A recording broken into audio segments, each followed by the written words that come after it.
My first thing is to entertain them. I want Mm. people to read that and feel like they've been entertained. I've had some people tell me that they just sat down, started it, and read it straight through. Well, you can't tell Mm. an author anything better than that. You're watching the Spotlight Network, starring Hollywood's And if newsman, you were just trying to Logan get to Crawford. investigators, they now believe a single member. He works with TV and film legends. And now, Logan's shining the spotlight on the world's top emerging authors and creators. International were abducted. This is Spotlight with Logan Crawford, streaming on Roku, Apple TV, and Amazon Fire TV. Can one rivalry define two lives or become the very thing that changes them? I'm Logan Crawford, and right now on Spotlight, we are joined by a terrific author. His name is Jim Overstreet. He is joining us to discuss his wonderful book. It is called A Montana Rivalry, the first of a 5-book series. He has penned a sweeping Western saga of pride, grit, rodeo, resentment, and the long road to redemption beneath Montana's unforgiving skies. It is a powerful book, and it is highly recommended. We're delighted to have him on the show tonight, and we ask readers like you to support authors like him by subscribing to our channel and by purchasing his amazing book. The links are below this interview. Jim, thank you so much for joining me. Thank you. This book begins with a powerful setup: two boys, two backgrounds, one unforgiving rivalry. Talk to us about that conflict. Uh, the one the one boy is the son of the wealthy ranch owners, and the other one is the son of the hired man. Mm. And when the first time they meet at the annual spring branding, they get into a fist fight, and that sort of sets the tone for much of the rest of their lives. Mm. Absolutely. And that's Rusty Blackstone and Warren Weston. Like you said, they come from two That's different correct. worlds. And that conflict sets up the story, basically. Warren is shaped by wealth, expectations, and family pressure, while Rusty is shaped by grit, hard work, and earned strength. How important was that contrast in building the emotional engine of this story, would you say? Oh, I think it was pretty important. I mean, they have they live in a similar environment, but their financial situation is much different. Their Rusty's grows up humble.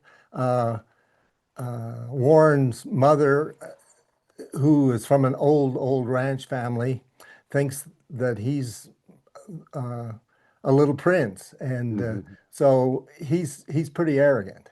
And so that's a lot of the difference right there. Exactly, exactly. It's very, very compelling. It's a little bit like Rich Man, Poor Man, if you remember that series from back in the 70s. One has everything, and one is more of a gritty street fighter. From their first clash as boys, his rivalry takes hold and follows them all the way into adulthood. Why were you interested in exploring rather, a conflict that stretches for decades, which I thought was quite fascinating? You know, I don't know. I mean, when their rivalry starts, they're just kids, and but that it colors their whole lives is it seemed like that was the important thing to me. Yeah.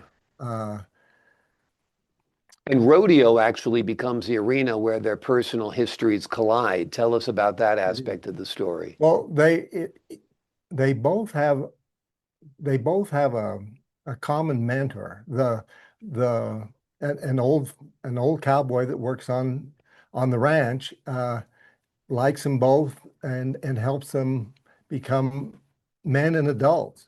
And in that original fight, I should say Rusty's kind of small and Warren is big strapping kid.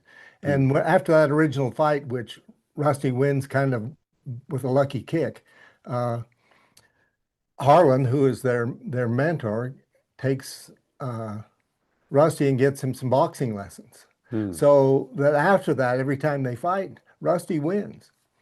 Yeah. And and then later, when Warren comes back for the summer from prep school, he he asks because he's a football player there, and he asks Harlan to teach him to be cowboy tough and teach him to bulldog, become a steer wrestler, and which Harlan does.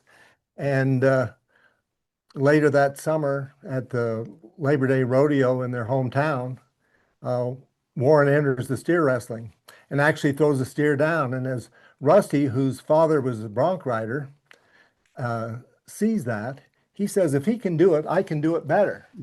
And the next day he asked Harlan to teach him to bulldog. And that really sets up how a lot of the way that their competition carries out.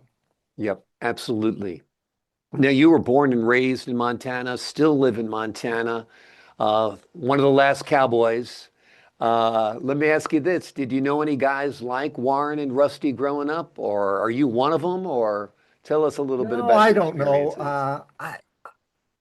They aren't anybody, and I didn't uh, make them designed after anybody in particular, but I knew people. I mean, the big ranchers, and actually Rusty's father was a trust fund guy from the East and came and bailed the ranch out of financial. So he's got quite a lot of arrogance that he passes right on.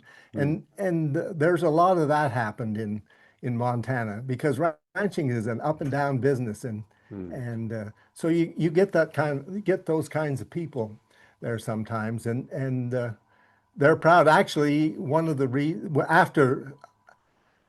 the reasons that they got into a fight in the first place when they were kids is that Warren's dad chewed him out, said, "We don't let our hired help show us up."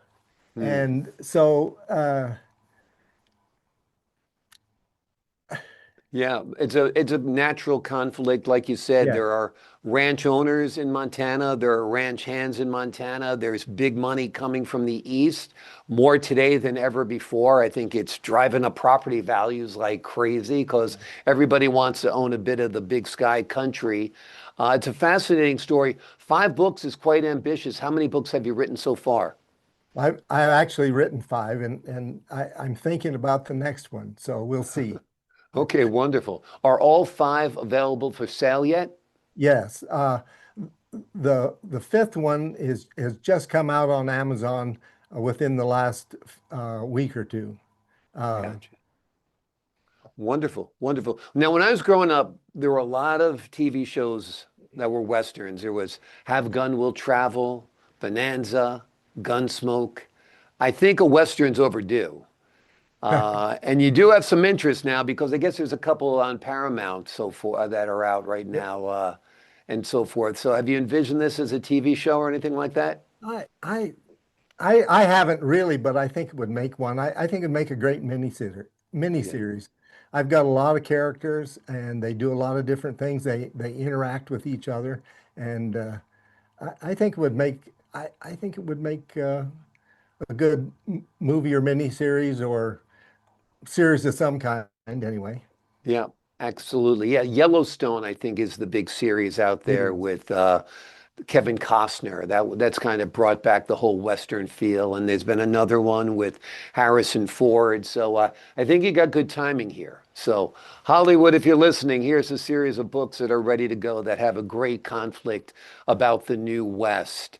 Are things changing rapidly in Montana? Well, it seems rapidly to me. I'm old enough. I grew up in the 50s, and the world is just a lot different it was then, and Mm, that's in Montana too. But some of those basic things like taking care of your cattle. I mean, there's new medicine, but at the same time, on the big ranches anyway, you have to go out and rope them and give it to them. And the hay machinery is a little bigger. Irrigation is more with center pivots than flood irrigation. mm. But all that work still has to be done, and the basics are the same, even though the details have changed. Do you have a ranch there in Montana? Oh, I've got a few acres where I run a few horses and Okay. entertain myself. In Montana, that probably means a few hundred acres. Well, no, Yeah. actually, it's smaller than that. I think I've got 78 acres. Okay, that's wonderful. Yeah, but that's Montana humility for you. I got a couple of acres. That's 78 acres. That's cool. Very cool. The book's wonderful. I'm glad you've written 5, and I'm glad it's expanding to 6 because I think readers are going to really love it. What do you hope sticks with readers once they finish the series? What do you hope they learn about Montana? What do you hope they learn about life? What do you hope they learn about men? What do you hope they learn about themselves? I I haven't thought about that a lot, really. My first thing is to entertain them. I want Hmm. people to read that and feel like they've been entertained. I've had some people tell me that they just sat down, started it, and read it straight through. Well, you can't tell Wonderful. an author anything better than that. Yeah. Uh, and secondly, the there's some of these things that you do on ranches, like doctoring cattle on the range, Hmm.